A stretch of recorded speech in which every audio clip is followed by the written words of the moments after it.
Catalina tuvo que tomar la decisión más imposible que una mujer puede enfrentar: casarse con el hombre que la violó o morir en la miseria con su hijo en el vientre. Eligió vivir, eligió proteger a su bebé. Pero lo que descubrió después de la boda fue aún más aterrador que la violación misma, porque ese hombre no solo la había destruido a ella, había matado antes, y ella sería la siguiente. Antes de continuar, dime desde dónde me ves. Y si esta historia ya te está rompiendo el corazón, dale like y sígueme. Ecos del alma. Todos los días, una historia que el alma no olvida. La lluvia golpeaba con furia los cristales de la mansión. Valdivia aquella noche de octubre. Catalina Mendoza caminaba por el pasillo oscuro llevando un candelabro. Sus manos temblaban no por el frío, sino por el miedo que llevaba días creciendo en su pecho. Había aceptado el puesto de institutriz en aquella casa porque necesitaba desesperadamente el dinero. Su padre había muerto dejando deudas enormes y su madre enferma dependía completamente de ella. La mansión de los Valdivia parecía la salvación, un lugar respetable, donde cuidaría de las dos hijas del señor don Rodrigo Valdivia, un viudo rico y poderoso. Pero desde la primera semana, Catalina notó algo extraño. Don Rodrigo la miraba de una forma que le helaba la sangre. Sus ojos oscuros la seguían cuando ella cruzaba el salón, cuando servía el té a las niñas, cuando leía en voz alta antes de dormir. Las sirvientas mayores la habían advertido con susurros: «Ten cuidado, muchacha. Este no es un hogar seguro para una joven bonita». Aquella noche Catalina se había quedado despierta, más tarde de lo habitual organizando los libros de las pequeñas. Escuchó pasos pesados acercándose por el pasillo. Su corazón comenzó a latir con violencia. La puerta de su habitación se abrió sin que ella lo permitiera. Don Rodrigo entró con el rostro enrojecido por el vino. Su aliento apestaba a alcohol cuando se acercó a ella. «Señor, por favor». «Salga de mi habitación», logró decir Catalina con voz temblorosa, retrocediendo hasta que su espalda chocó contra la pared fría. «No seas tonta, muchacha. Sabes perfectamente por qué te contraté», dijo él con una sonrisa cruel que le deformaba el rostro. «Una huérfana sin familia, sin protección, nadie te creerá si hablas». Lo que sucedió después fue la peor pesadilla de Catalina hecha realidad. Gritó, luchó, arañó su rostro hasta hacerlo sangrar. Pero don Rodrigo era demasiado fuerte. La violó mientras la lluvia ahogaba sus gritos de auxilio.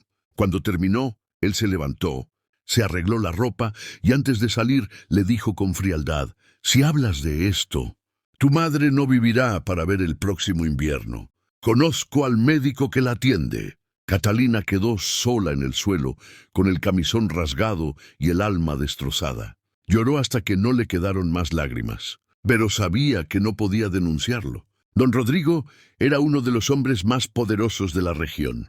Ella era nadie. 2 meses después, Catalina comenzó a sentir náuseas cada mañana.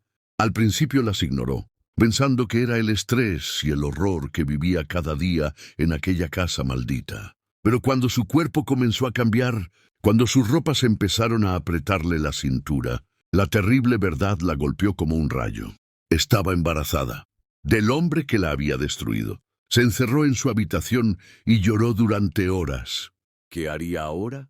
Una mujer soltera embarazada en 1847 era peor que una criminal. La llamarían prostituta, la expulsarían de cualquier trabajo decente. Su madre moriría de vergüenza antes que de enfermedad. Catalina pensó en huir, pero ¿a dónde? No tenía dinero, no tenía familia más allá de su madre enferma. Pensó en cosas oscuras, en terminar con todo, pero algo dentro de ella se resistía. Aquel bebé no tenía la culpa de cómo había sido concebido. Una noche, don Rodrigo la llamó a su despacho. Catalina entró con el corazón en la garganta temiendo lo peor. Pero lo que él dijo fue aún más impactante que otro ataque. «Sé que estás embarazada», dijo él sin rodeos, sentado detrás de su enorme escritorio de caoba. «Y sé que es mío». Catalina no pudo responder. Las palabras se le atascaron en la garganta. «Te haré una propuesta, Catalina. Cásate conmigo». Ella lo miró con incredulidad absoluta. Había escuchado bien. Necesito una esposa joven que me dé un heredero varón. Mis hijas no pueden heredar mis propiedades según la ley. Ese hijo que llevas puede ser mi salvación o tu perdición. Tú decides. Don Rodrigo se levantó y caminó hacia ella con pasos medidos. Si rechazas mi propuesta, te echaré a la calle esta misma noche. Sin referencias, sin dinero, embarazada y deshonrada. Tu madre perderá su casa en una semana. Ambas morirán en la miseria. Hizo una pausa, disfrutando del poder que tenía sobre ella. Pero si aceptas, te convertirás en la señora de Valdivia. Tendrás dinero, posición social, respeto. Tu madre vivirá cómodamente el resto de sus días. Y nadie, absolutamente nadie sabrá jamás lo que realmente pasó entre nosotros. Diremos que nos enamoramos en secreto. Catalina sintió que el mundo se desmoronaba a su alrededor. Elegir entre la miseria absoluta y casarse con su violador. ¿Qué clase de elección era esa? Pero cuando pensó en su madre, en el bebé que crecía en su vientre, en las calles frías y crueles, que serían su destino si rechazaba, solo había una respuesta posible. «Acepto», susurró con voz rota, sintiendo que vendía su alma al diablo mismo. Don Rodrigo sonrió con satisfacción. «Excelente decisión, querida. Nos casaremos la próxima semana en la capilla privada. Y recuerda, debes fingir que me amas. Convencerás a todos, o tu madre pagará el precio». ¿Qué te parece hasta aquí? ¿Crees que Catalina tomó la decisión correcta? Me encantaría leer tu opinión en los comentarios. Y si esta historia te está atrapando, dale like para que pueda traerte más historias así. La capilla privada de la mansión Valdivia olía a incienso y lirios blancos. Catalina estaba frente al altar, vestida con un traje de novia que había pertenecido a la primera esposa de don Rodrigo. Una mujer que había muerto en circunstancias extrañas hacía 5 años. El vestido le quedaba grande, como si ella fuera una niña jugando a ser adulta. El padre Sebastián, el sacerdote de la familia Valdivia, recitaba los votos matrimoniales con voz monótona. Catalina apenas podía escucharlo por encima de los latidos de su propio corazón. Miró de reojo a don Rodrigo, quien sostenía su mano con fuerza excesiva, como recordándole que no tenía escapatoria. «¿Aceptas a Rodrigo Valdivia como tu legítimo esposo?», preguntó el padre Sebastián. Catalina abrió la boca, pero no salió ningún sonido. Las palabras se le atascaron en la garganta como piedras. Don Rodrigo apretó su mano con tanta fuerza que ella sintió sus huesos crujir. Una advertencia silenciosa. «Acepto», finalmente logró decir, y al pronunciar esas palabras sintió que algo dentro de ella moría para siempre. Los pocos invitados presentes aplaudieron cortésmente. Estaban las hijas de don Rodrigo, confundidas y tristes de ver a su padre con otra mujer. Estaba el administrador de la hacienda, algunos sirvientes obligados a asistir, y en la última banca, su madre. Doña Lucía Mendoza lloraba de lo que todos creían era emoción, pero Catalina sabía que eran lágrimas de preocupación. Su madre la conocía demasiado bien y había notado el terror en sus ojos. Después de la ceremonia, don Rodrigo organizó una pequeña celebración. Catalina tuvo que sonreír, tuvo que fingir felicidad mientras los invitados la felicitaban por su buena fortuna de casarse con un hombre tan importante. Cada palabra de felicitación era un puñal en su corazón. Esa noche, en la habitación matrimonial, don Rodrigo la tomó nuevamente, pero esta vez era su derecho legal como esposo. Catalina aprendió a desconectarse de su cuerpo, a enviar su mente lejos mientras él usaba su cuerpo.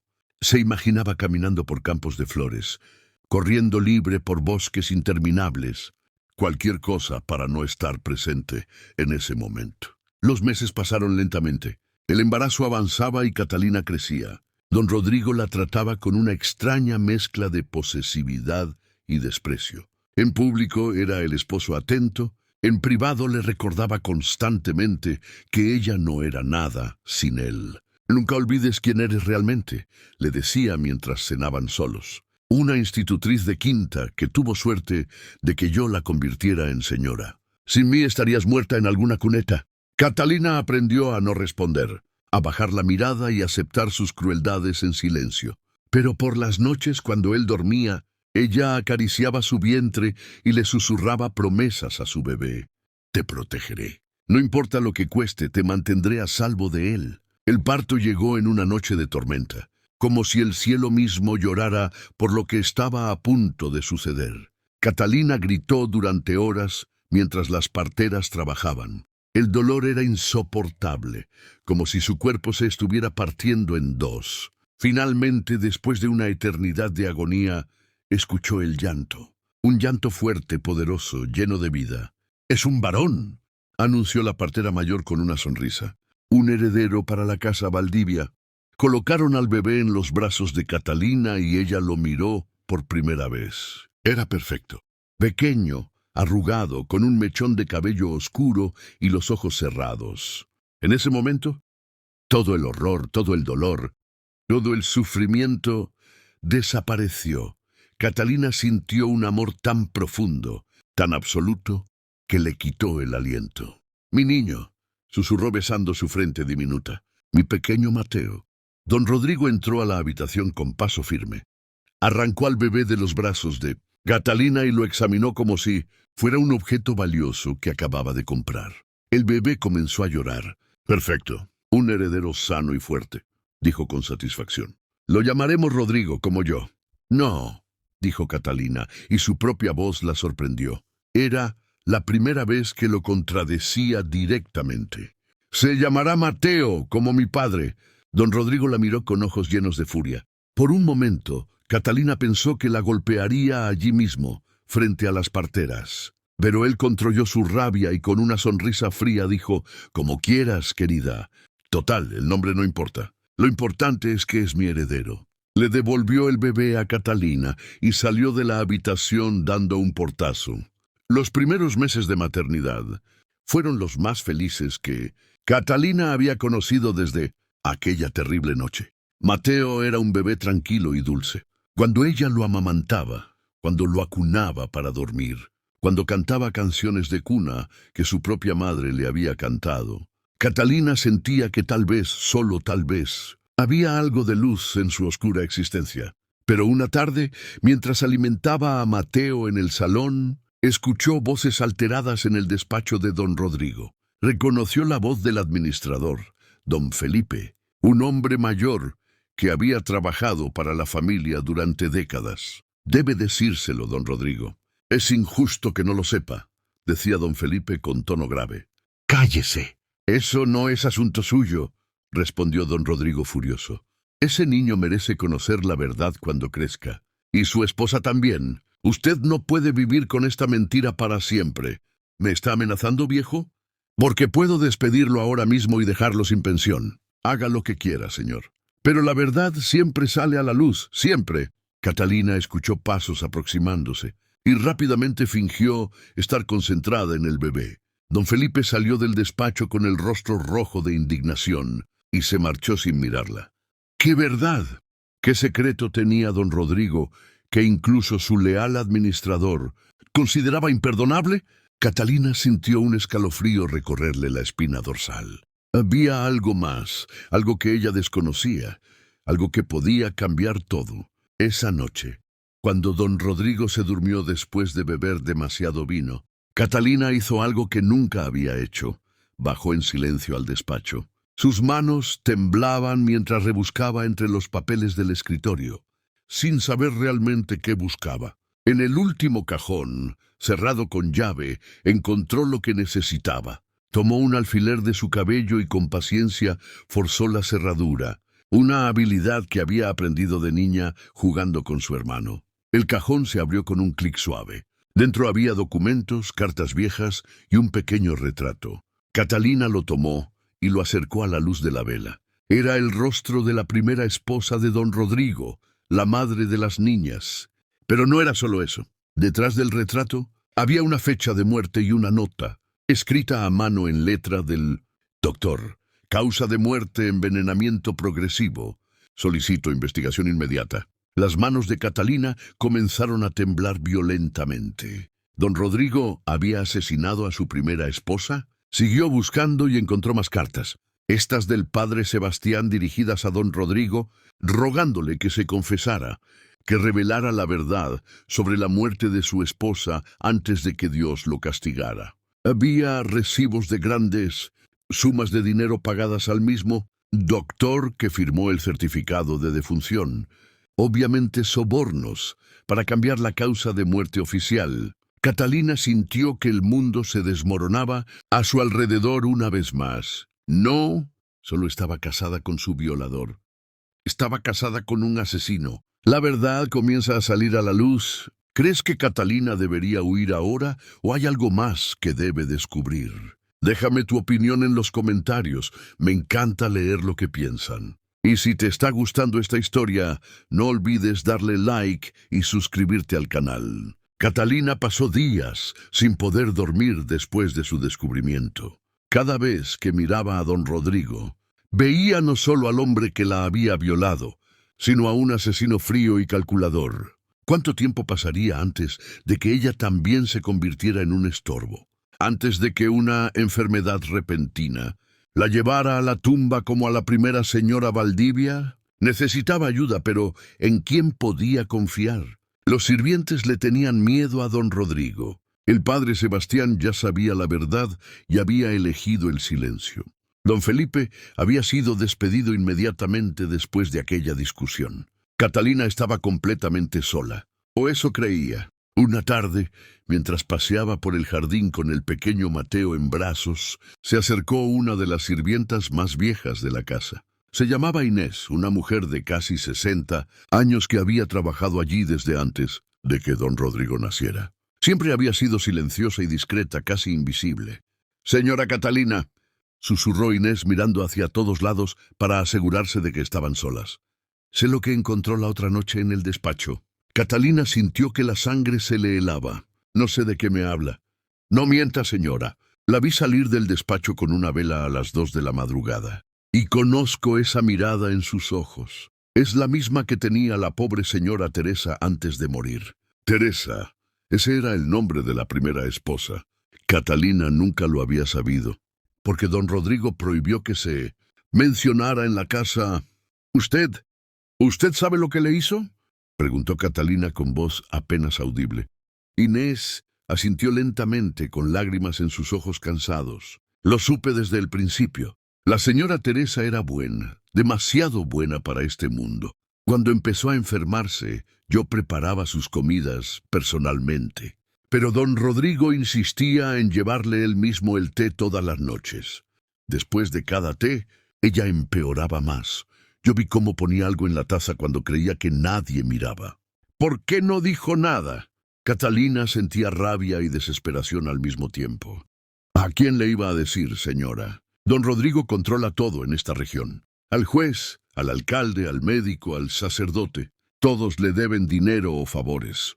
Yo solo soy una sirvienta vieja.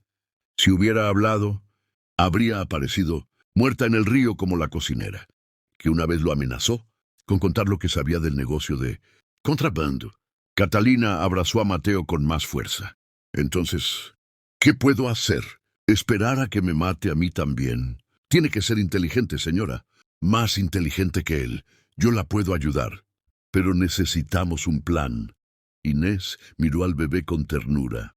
«Ese niño merece crecer con su madre. Y usted merece ser libre». Por primera vez en meses, Catalina sintió algo parecido a la esperanza.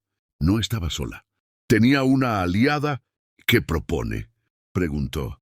«Primero, necesitamos pruebas que ni siquiera don Rodrigo pueda hacer desaparecer. Yo sé dónde guarda el veneno que usó con la señora Teresa. Y hay cartas que escribió a un cómplice en Madrid confesando lo que hizo. Las escondió en un lugar secreto de la biblioteca. ¿Y luego? Luego necesitamos llevar esas pruebas a alguien que esté fuera del alcance de don Rodrigo. Alguien en la capital que tenga el poder de enfrentarlo». Catalina pensó por un momento. Mi tío Germán vive en Madrid. Es abogado en la Corte Real. Hace años que no hablo con él porque mi padre y él estaban enemistados. Pero es la única persona con suficiente poder que podría ayudarme». Inés asintió. «Entonces ese es nuestro plan. Conseguiremos las pruebas y se las enviaremos a su tío. Pero debe tener mucho cuidado, señora. Don Rodrigo la vigila constantemente. Si sospecha algo... No terminó la frase, pero ambas sabían cómo acabaría. Durante las siguientes semanas, Catalina e Inés trabajaron en secreto. Cada movimiento tenía que ser calculado, cada acción planeada con precisión. Don Rodrigo era astuto y paranoico, siempre atento a cualquier cambio en el comportamiento de su esposa. Una noche, aprovechando que don Rodrigo había viajado a la ciudad por negocios, Inés llevó a Catalina a la biblioteca. Con manos temblorosas, movieron una de las estanterías revelando un compartimento secreto detrás de los libros de contabilidad. «Aquí es donde guarda sus secretos más oscuros», susurró Inés. Dentro había una caja de metal. Catalina la abrió y encontró exactamente lo que Inés había prometido. Cartas dirigidas a un tal Nicolás Serrano en Madrid, detallando cómo había envenenado gradualmente a Teresa con arsénico durante 6 meses. Había recibos de compra del veneno a un boticario corrupto. Y lo más escalofriante, un diario personal donde describía con frialdad cada síntoma de su esposa moribunda como si fuera un experimento científico. «Dios mío», murmuró Catalina sintiendo náuseas. «Es un monstruo». Pero entonces encontró algo más, una carta reciente, de apenas 3 meses atrás, dirigida al mismo Nicolás Serrano. Catalina comenzó a leerla y sintió que el mundo se detenía. «Querido Nicolás, el plan funcionó a la perfección. La nueva institutriz cayó en la trampa fácilmente. Ahora estoy casado con ella y me ha dado el heredero que necesitaba. Cuando el niño cumpla 2 años y pueda ser criado por nodrizas, me desharé de ella tal como hicimos con Teresa. 2 esposas muertas en circunstancias misteriosas podría levantar sospechas, pero con tu ayuda para falsificar los certificados, nadie hará preguntas». Catalina dejó caer la carta. Sus manos temblaban violentamente. Todo había sido planeado desde el principio. La violación no había sido un impulso del momento. Don Rodrigo la había seleccionado específicamente porque era vulnerable, porque no tenía protección, porque sabía que podría obligarla a casarse con él.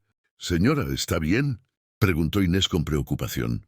Él lo planeó todo. Desde el principio, me eligió para violarme, para embarazarme, para que le diera un hijo y luego matarme». Las lágrimas corrían por el rostro de Catalina. «Soy solo un vientre alquilado para él, una incubadora que será descartada cuando ya no sea útil». Inés la abrazó mientras ella lloraba. «Por eso debemos actuar ahora, señora, antes de que sea demasiado tarde». Catalina se secó las lágrimas con determinación renovada. Ya no sentía solo miedo, sentía rabia. Una rabia fría y poderosa que le daba fuerzas. «Copiaremos todo esto, cada carta, cada página del diario, y lo enviaremos a mi tío mañana mismo». Trabajaron hasta el amanecer, copiando meticulosamente cada documento. Inés era sorprendentemente buena forjando la letra de don Rodrigo, una habilidad que había desarrollado años atrás cuando la señora Teresa le pedía que copiara recetas de cocina de los libros de la biblioteca. Al día siguiente, Catalina le dijo a don Rodrigo que necesitaba enviar una carta a su madre, quien supuestamente estaba más enferma. Él ni siquiera prestó atención, demasiado ocupado con sus propios asuntos. No sabía que dentro de ese sobre dirigido a Madrid iban todas las pruebas de sus crímenes. 3 semanas después llegó la respuesta de su tío Germán. La carta venía con el sello oficial de la Corte Real. «Querida Catalina, recibí tu correspondencia y los documentos adjuntos. Estoy profundamente conmocionado y furioso. He presentado el caso directamente al magistrado superior. Vienen oficiales de la capital a arrestar a don Rodrigo Valdivia por asesinato y conspiración. Llegarán en 5 días. Mantente segura y no dejes que sospeche nada. Tu tío que te quiere, Germán». Catalina sintió que podía respirar por primera vez en más de un año. Justicia, finalmente habría justicia. Pero esa misma noche, mientras cenaban, don Rodrigo la miró con una sonrisa extraña y dijo: «¿Sabes? El cartero del pueblo es muy leal a mí. Me cuenta sobre toda la correspondencia interesante que pasa por sus manos». El corazón de Catalina dejó de latir. «Me dijo que enviaste una carta muy gorda a Madrid hace 3 semanas. ¿Qué le escribiste a tu querido tío, Catalina?» Ella intentó mantener la calma, pero sus manos temblaban. Solo le conté sobre Mateo, sobre cómo está creciendo. Don Rodrigo se levantó lentamente de la mesa y caminó hacia ella con pasos medidos. Mentirosa sacó de su bolsillo la carta de su tío y la arrojó sobre la mesa. El cartero también es muy bueno interceptando respuestas, así que vienen a arrestarme, ¿eh? ¡Qué ingenua eres, querida esposa! Catalina se levantó de un salto, lista para correr, pero don Rodrigo la agarró del brazo con fuerza brutal. Creíste que podías ser más lista que yo. Creíste que podías escapar, pero cometiste un error fatal.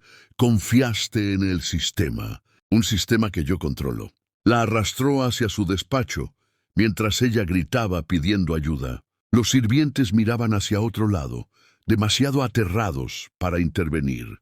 Todos, excepto Inés, quien corrió hacia las habitaciones del piso superior. Don Rodrigo encerró a Catalina en el despacho y cerró la puerta con llave.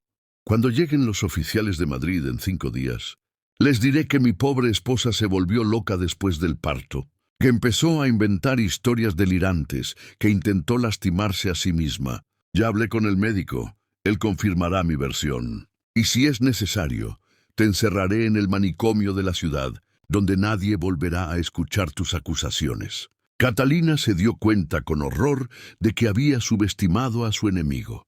Don Rodrigo siempre estaba un paso adelante. ¿Y Mateo?, preguntó con voz rota.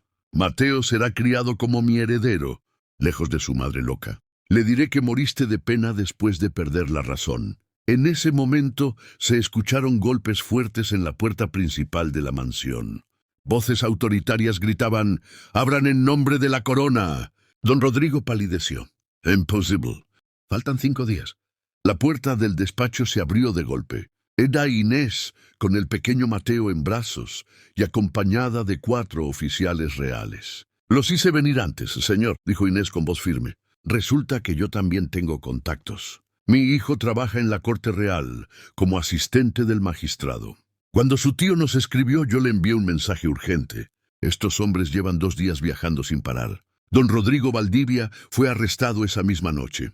Gritó, amenazó, ofreció sobornos, pero no sirvió de nada. Las pruebas contra él eran irrefutables. El juicio de don Rodrigo Valdivia se convirtió en el escándalo más grande que España había visto en décadas. Nobles, comerciantes y gente común llenaban la sala del tribunal en Madrid cada día para escuchar los testimonios. Los periódicos publicaban cada detalle sórdido, y el nombre de los Valdivia, antes respetado y temido, ahora era sinónimo de horror y corrupción. Catalina tuvo que testificar.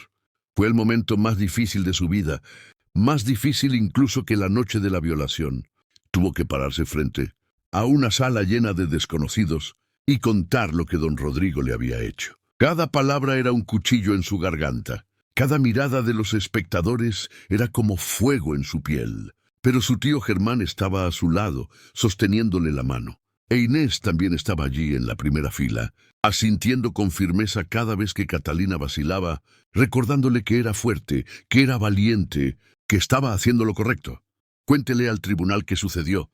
La noche del 28 de octubre de 1846, dijo el fiscal, un hombre mayor de cabello gris y ojos compasivos. Catalina respiró profundamente. Esa noche, don Rodrigo entró a mi habitación sin mi consentimiento. Yo le rogué que se fuera, pero su voz se quebró.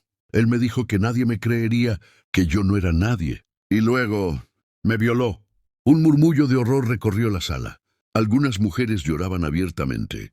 Don Rodrigo, sentado en el banquillo de los acusados con cadenas en las muñecas, mantenía una expresión de desprecio arrogante, como si todo aquello fuera una molestia menor.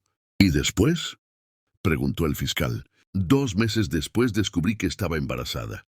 Él me obligó a casarme con él, amenazando con destruir a mi madre y dejarme en la calle si me negaba. El fiscal mostró al tribunal las cartas encontradas en el despacho de don Rodrigo. Estas cartas demuestran que el acusado planeó todo desde el principio. Seleccionó a la señora Catalina específicamente porque era vulnerable. La violó intencionalmente para embarazarla, sabiendo que podría obligarla al matrimonio. Su plan era usarla para tener un heredero varón y luego asesinarla. tal como había asesinado a su primera esposa. Don Rodrigo finalmente perdió la compostura. «Esa mujer es una mentirosa, una prostituta que se metió en mi cama por dinero». La sala estalló en aplausos. Catalina se derrumbó en los brazos de su tío, llorando lágrimas de alivio, de dolor, de liberación. Finalmente todo había terminado. Don Rodrigo fue sacado del tribunal gritando amenazas y maldiciones, pero nadie le prestó atención. Era un hombre acabado. 6 meses después de la ejecución de don Rodrigo, Catalina estaba sentada en el jardín de una pequeña casa en las afueras de Madrid.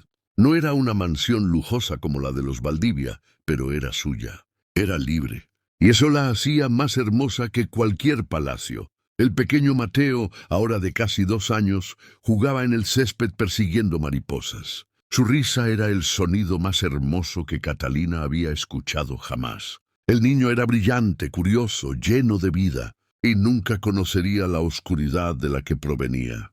«¿Le dirás algún día?», preguntó Inés, quien ahora vivía con ellas. Catalina le había rogado que viniera con ella a Madrid, y la anciana había aceptado con lágrimas en los ojos. Después de décadas de servir a otros, finalmente tenía un hogar donde era parte de la familia. «No lo sé», respondió Catalina observando a su hijo. «Tal vez cuando sea mayor, tal vez nunca. Solo sé que él crecerá sabiendo que es amado, que es valioso, que el valor de una persona no está determinado por las circunstancias de su nacimiento». Su madre, doña Lucía, salió de la casa llevando una bandeja con limonada. Su salud había mejorado notablemente desde que se mudaron a Madrid. Los mejores médicos de la capital la habían tratado, y aunque todavía era frágil, ya no estaba al borde de la muerte. Las damas de la Sociedad Literaria te enviaron otra invitación, dijo su madre con una sonrisa. Quieren que leas tu nuevo poema en el salón la próxima semana. Catalina sonrió. Había descubierto una pasión por la escritura durante los meses posteriores al juicio. Escribir sobre su experiencia, aunque bajo seudónimo, le había ayudado a sanar.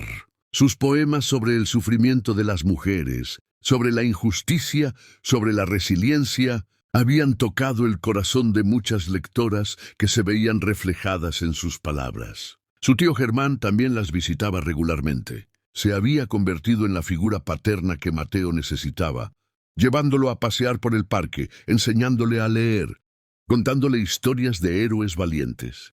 «He estado pensando», dijo Catalina una tarde mientras tomaban té, «en crear un refugio, un lugar donde mujeres, en situaciones como la mía, puedan encontrar ayuda, un lugar donde no tengan que elegir entre la miseria y el abuso». Inés asintió con entusiasmo. «Es una idea maravillosa, señora. Yo la ayudaré. Conozco a muchas mujeres que necesitan algo así». «Ya no me llames señora, Inés. Llámame Catalina. Somos amigas, no patrona y sirvienta». Inés sonrió con los ojos brillantes. «¿Cómo digas, Catalina?» Los años pasaron. Catalina nunca se volvió a casar. No porque tuviera miedo de los hombres, sino porque había aprendido algo fundamental. No necesitaba un hombre para ser completa. Su felicidad no dependía de tener un esposo, sino de tener paz, libertad y propósito. El refugio que creó, la Casa de las Mariposas, se convirtió en un santuario para docenas de mujeres. Allí podían vivir temporalmente, aprender oficios, recibir educación y apoyo legal. Catalina usó el dinero que heredó de los Valdivia después del juicio para financiarlo, sintiendo una profunda satisfacción al convertir el dinero manchado de sangre en algo bueno. Mateo creció para ser un joven bondadoso y justo. Estudió leyes, inspirado por su tío abuelo Germán. Nunca supo toda la verdad sobre su padre, solo que había sido un hombre malo que había lastimado a mucha gente. Y eso era suficiente. Una tarde de primavera, cuando Mateo tenía 18 años, entró al estudio de su madre con algo en las manos. «Madre, encontré esto entre los papeles viejos del desván», dijo mostrándole un diario. Era el diario que Catalina había escrito durante su año de pesadilla en la mansión Valdivia. Lo había guardado, pero nunca lo había vuelto a leer. Catalina lo tomó con manos temblorosas. «¿Lo leíste?» «No. Vi tu nombre en la portada y pensé que debía preguntarte primero». Ella miró a su hijo tan alto y fuerte, con ojos bondadosos, que no se parecían en nada a los de don Rodrigo. En ese momento tomó una decisión. «Ven, siéntate. Es hora de que sepas la verdad». Le contó todo, cada parte horrible de la historia. Mateo lloró, se enfureció, abrazó a su madre con una fuerza que casi le quitó el aliento. «Lo siento muchísimo, madre. Siento que hayas tenido que pasar por eso. Siento que yo sea el resultado de algo tan terrible». «No», dijo Catalina con firmeza, sosteniendo el rostro de su hijo entre sus manos. «Tú no eres el resultado de lo que me hicieron. Tú eres el resultado de mi fuerza, de mi amor, de mi decisión de convertir algo horrible en algo hermoso. Tú eres la prueba de que incluso de la oscuridad más profunda puede nacer luz». Mateo abrazó a su madre mientras ambos lloraban. Pero no eran lágrimas de dolor, sino de sanación, de comprensión, de un amor inquebrantable.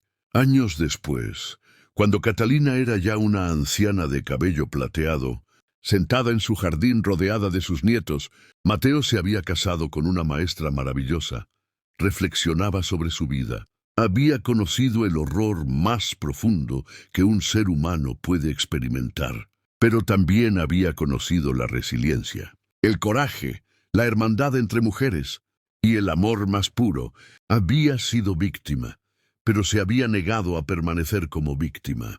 Se había convertido en sobreviviente, en luchadora, en inspiración para otras. Su historia se había convertido en leyenda. Las mujeres de toda España hablaban de Catalina Mendoza, la mujer que había derribado a uno de los hombres más poderosos del país. La mujer que había transformado su dolor en propósito. Y cuando cerró los ojos por última vez, a la edad de 82 años, con la mano de Mateo sosteniendo la suya, su último pensamiento fue de gratitud. Gratitud por haber sobrevivido. Gratitud por haber amado. Gratitud por haber vivido. Su legado continuó mucho después de su muerte.